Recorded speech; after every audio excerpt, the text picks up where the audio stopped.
What's up everyone, this is Dr. Webb here. Thank you guys for watching this video. Make sure you subscribe. New videos coming every week.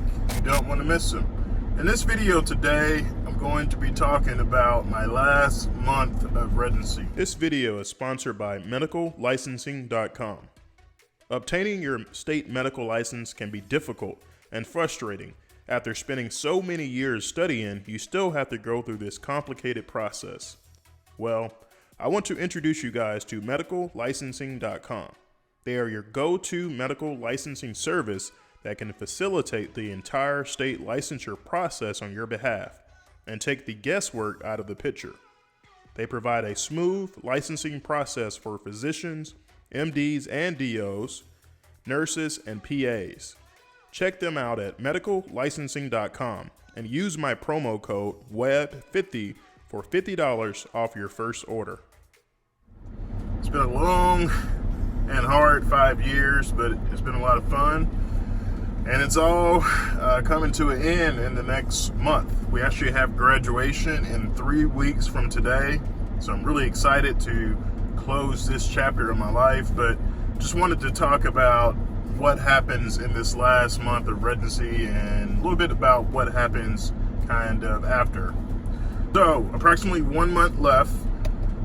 And over this next month, it's a really busy time, not in terms of like work and surgery, but mostly out processing lectures that we have to give, different events that we have to go to.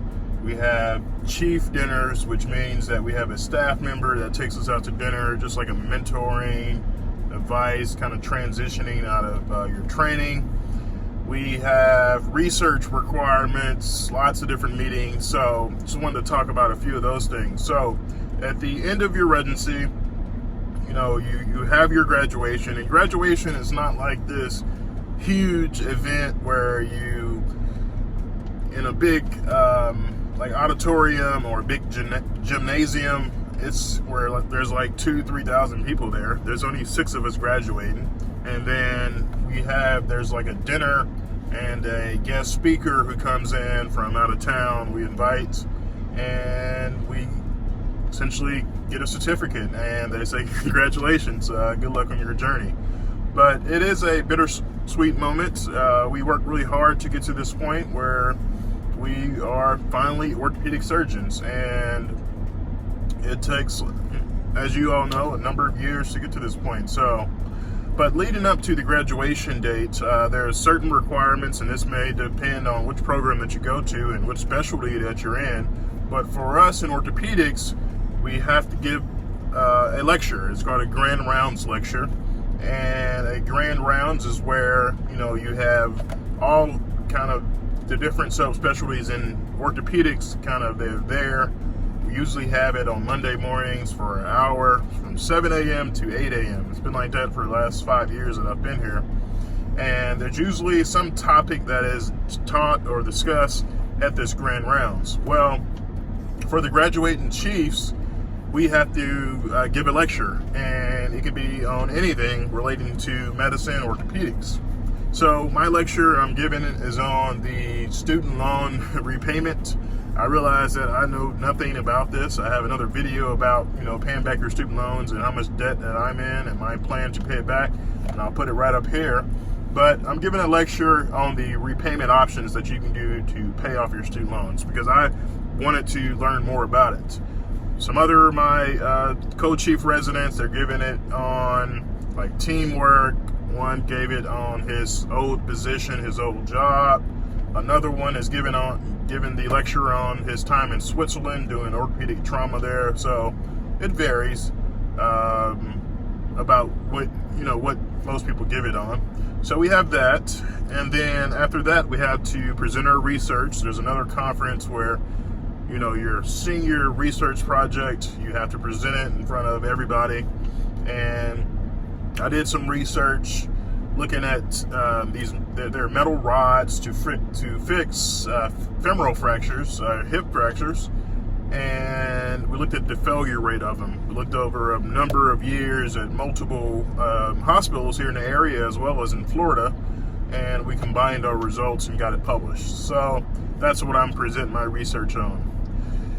In addition to all these lectures that you have to give and present your research, there's out processing where you have to turn in your badge. You have to go get this signed off from the scrub machine people.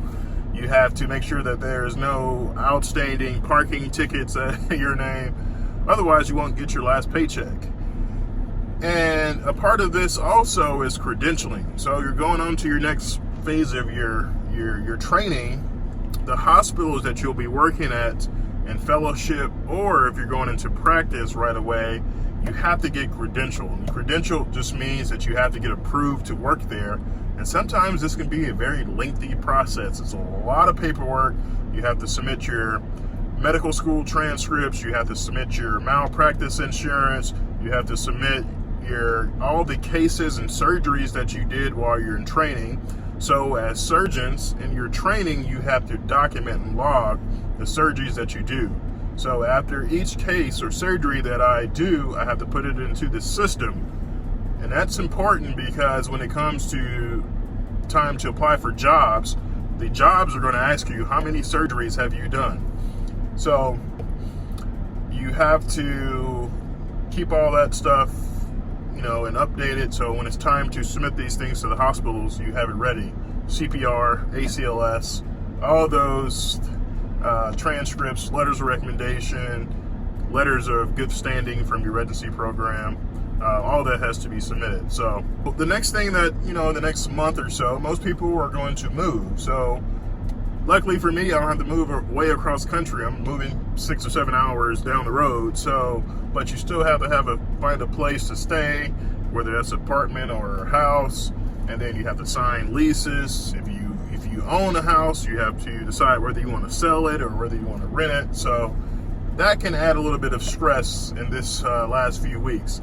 Luckily for a lot of us, the program is very understanding of this and will let you kind of back off on terms of your work responsibilities. So for this last month, I don't have any call responsibilities.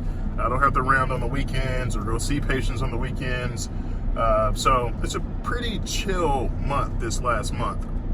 And the most important thing is your boards. Your boards it's an exam, 9-hour exam that you take at the end of your training.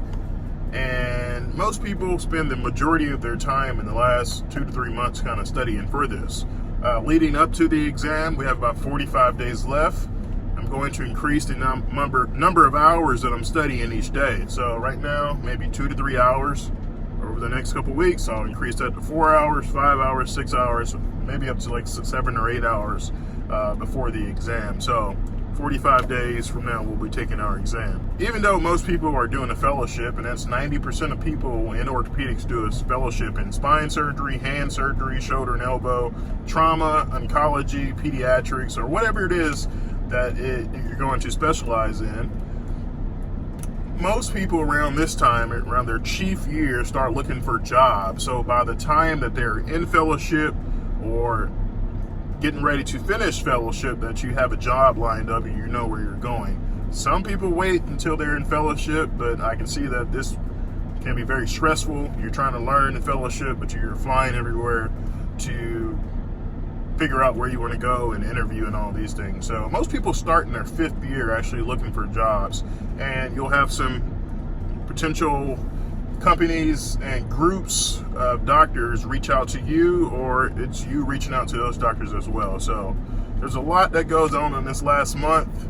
Research, graduation talks, you have board studying, you have job searching, you have credentialing.